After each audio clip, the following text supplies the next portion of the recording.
nama saya Arisanti Sinura. Melati Raya Pesari. Oke, baik Ibu, kami dari tim asesor akreditasi datang ke sekolah Ibu untuk membantu Ibu yang ada di sekolah ini dalam meningkatkan, dalam mengevaluasi sekolah. Terima kasih Ibu. Yang Ibu gurunya siapa? Saya Bu. Oh, ya. Berarti Ibu kepala sekolah ya Bu ya? Oke, saya berbincang-bincang dengan Ibu guru dulu ya Bu ya? Ya. Oke Bu, sudah lama sekolah ngajar di sekolah ini? Iya, sudah 14 tahun. Termasuk sudah lama ya Bu ya? Lama mengabdi di sekolah ini. Iya. Kira-kira pengalamannya mengajar di sekolah ini seperti apa Bu?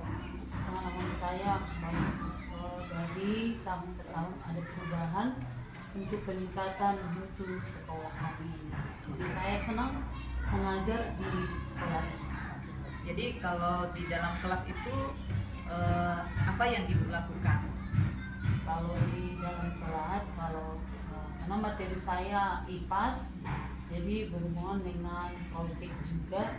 Kegiatan yang saya lakukan, saya dulu bertatap muka dengan peserta didik. Di kegiatan pembelajaran juga saya menerapkan sesuai dengan kegiatan awal, tengahan hingga akhir. Dan saya selalu membuat pembelajaran itu berusaha menyenangkan peserta didik di beberapa kegiatan di pembelajaran di ruang kelas. Jadi kalau di dalam kelas itu sebelum memulai kegiatan, apakah Ibu membuat kesepakatan kelas dulu? Iya tentu, karena kalau kita membuat kesepakatan kelas, maka pembelajaran kita dari awal hingga akhir, nah itu akan berjalan dengan baik. Karena kesepakatan itu mengikat kerjasama antara guru dan peserta didik, sehingga di dalamnya nanti terjadilah kolaborasi yang bagus. Karena kesepakatan itu merupakan start untuk pembelajaran yang menyenangkan dan menarik, begitu menurut saya. Kira-kira apa saja isi kesepakatan kelas yang Ibu buat di dalam kelas? Ya banyak kesepakatan kelas yang kami buat dulu. Di sana menekankan disiplin, artinya peserta didik tidak boleh terlambat datang ke ruangan kelas. Kemudian yang kedua, tugas harus diselesaikan dengan tepat waktu. Kita ada punishment and reward untuk peserta didik sehingga mereka semangat mengikuti pembelajaran yang kita sampaikan di ruang kelas. Ada juga kita buat mereka yang sering-sering absen, kalau 4 kali nanti akan kita kasih SP kepada orang tua. Dan juga ini mengubah yang lainnya supaya bersemangat. Di akhir semester kita buat kesepakatan yang paling rajin dapat hadiah, seperti itu. Dan ada lagi kesepakatan kelas. Kira-kira bagaimana cara Ibu memastikan bahwa siswa itu mematuhi kesepakatan kelas itu? Bagaimana saya meyakinkan? Iya. Bagaimana caranya memastikan? Memastikan ya dengan cara memantau setiap perilaku mereka, dan saya buat situ seperti rapot mingguan untuk kelas saya, karena saya buat juga administrasi lengkap dari kehadiran, disiplin, kebersihan kelas, dan tugas-tugas yang belum siap. Nanti saya menanyakan kepada guru-guru yang lain yang masuk di ruangan itu, bagaimana dengan si anak ini dari A sampai Z, peserta didik saya tanyakan. Adanya komunikasi dengan guru mata pelajaran yang lain. Dan untuk kurikulum yang baru ini juga ada, yaitu pembelajaran mendalam yang diterapkan kepada peserta didik, yaitu sebagai guru wali. Nah, saya sangat tertarik dengan fungsi dan peranan dari guru wali tersebut. Nah, setelah kesepakatan kelas kan berarti akan masuk ke kegiatan inti ya Bu ya? Iya. Di dalam pembelajaran itu apakah Ibu menyampaikan tujuan dari pembelajaran? Iya, setiap memulai kegiatan pembelajaran, saya selalu membuat tujuan pembelajaran. Dari tujuan pembelajaran itu kita bisa menemukan meneruskan pembelajaran itu agar peserta didik paham materi itu untuk apa mereka mempelajarinya. Jadi di awalnya itu ada tujuan pembelajarannya sehingga peserta didik mengetahui kita misalnya ini perubahan fisika dan perubahan kimia, apa tujuan dari perubahan fisika dan perubahan kimia. Jadi saya sampaikan dulu di awal, baru lanjut ke materi. Seperti itu. Berlanjut ke kegiatan pembelajaran ya Bu ya. Pembelajaran. Jadi bagaimana cara Ibu menentukan kegiatan pembelajaran dari tujuan pembelajaran itu? Cara menentukan kegiatan pembelajaran dan tujuan pembelajaran itu dengan menghubungkan materi dengan kehidupan sehari-hari. Misalnya aksi nyata yang kita lakukan, kita bawa misalnya peserta didik keluar untuk meninjau bencana makhluk hidup untuk membedakan komponen abiotik dan abiotik. Dan setiap pembelajaran selalu saya hubungkan dengan aksi nyata sehingga tujuan dan kegiatan itu mereka paham dan menyenangkan bagi mereka. Berarti di dalam kegiatan pembelajaran pun siswa itu sudah ikut aktif ya Bu ya? Iya.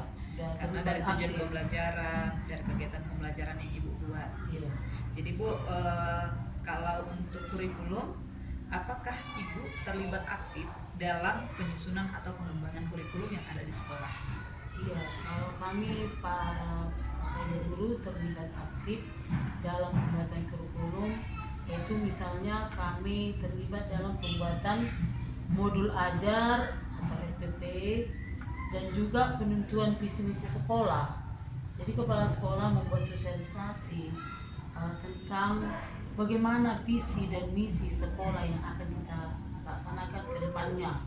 Karena itu kan menunjang mutu lulusan atau mutu kompetensi dari peserta didik di sekolah. Kalau di kelas Bu, ada nggak siswa itu yang berkebutuhan khusus? Kalau di kelas yang saya masuki Bu, tidak ada yang berkebutuhan khusus. Kalau yang dibully pernah ada? Kalau kasus bully Kadang-kadang kan pernah. anak-anak Iya. kan mau saling membuli ya Bu ya? Iya, sering terjadi, apalagi di SMK ini. Misalnya di ruangan kelas ada 29 laki-laki, 1 orang perempuan. Iya. Nah, yang perempuan ini sering melapor ke PK atau ke guru mata pelajaran, "Ibu, saya dibully." Kenapa, Nak? Karena saya pakai rok, misalnya seperti kena saya keriting. Karena cuma dia perempuan, selalu dia disuruh menyapu, membersihkan kelas.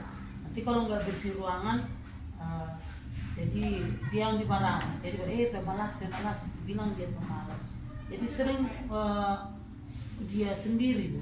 Mau dia misalnya di taman itu sendiri kita lihat Tidak berteman ya Bu? Iya, tidak berteman. Kenapa kamu, Nak?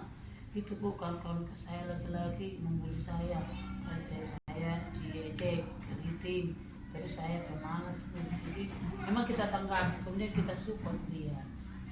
Jangan dulu, kembangkanlah. Kamu kan memilih jurusan teknik mesin.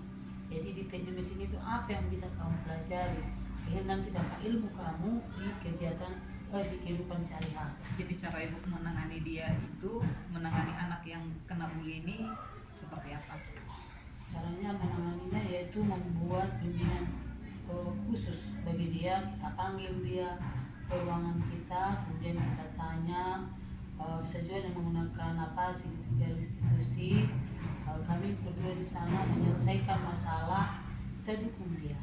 Misalnya di rumah pun peranan orang tua karena sibuk mungkin, lalu kita dukung secara moral ya. Kemudian pasti ada perubahan juga, walaupun sedikit-sedikit dia mengadu, "Bu, lagi-lagi saya dibully," tapi kami tidak bosan-bosan, selalu kami bimbing secara berdua. Dan teman-temannya juga saya buat pendekatan supaya anak ini jangan dibully. Kalau membuli itu kan anak ini korban, tidak bisa dia mengembangkan bakatnya.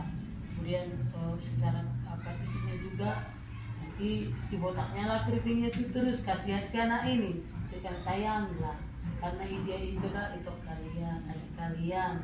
Dia bersihkan ruangan ini, ya Bu, kami lakukan lagi. Tapi yang mana juga peserta didik ini kan sebentar sudah berubah. Ya, berarti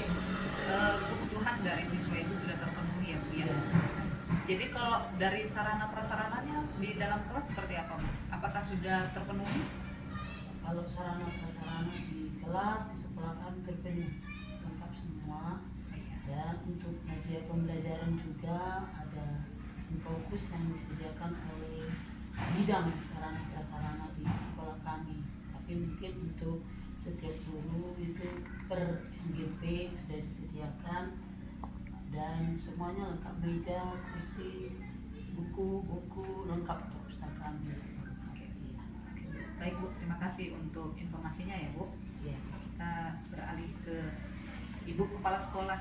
Baik Ibu, tadi saya sudah berbincang-bincang dengan Ibu Melati. Sekarang kita dulu ya Bu ya. Oke. Sebagai kepala sekolah Ibu di sini apa saja yang Ibu lakukan untuk memastikan bahwa guru itu mengelola emosi dan sosialnya kepada peserta didik? Menurut saya saat melakukan atau saat memastikan setiap guru itu memberikan dukungan emosional itu, saya memastikan setiap guru itu selalu membangun hubungan positif antar satu guru, misalnya yang guru junior atau dengan guru senior, karena biasanya banyak sekolah Ada banyak gap-nya. iya ada gapnya, mereka buat kelompok-kelompok tersendiri. Jadi saya buat misalnya untuk piket bukan hanya guru muda aja, saya gabung yang muda dan tua biar saling melengkapi. Kolaborasi ya Bu ya. Iya. Jadi dari sana Ibu lihat kedekatannya antara senior dengan junior, kira-kira begitulah dengan siswa gitu ya Bu ya. Iya. Oke. Kemudian yang kedua Bu, kira-kira bagaimana cara Ibu memastikan guru itu sudah menggunakan assessment, sudah menggunakan penilaian dalam menentukan strategi pembelajaran? Dari misalnya kayak saya buat supervisi. Iya. 3 bulan yang lalu saya buat supervisi untuk setiap guru. Saya buat 2 pilihan. Saya visit ke kelas dengan observasi langsung, dan saya memberikan option lain untuk membuat video guru di kelas, karena ada beberapa guru muda yang tidak mau saya masuki, segan dia untuk saya masuk. Kenapa Bu? Mungkin agak tegang kalau saya masuk, mungkin gitu. Tapi kan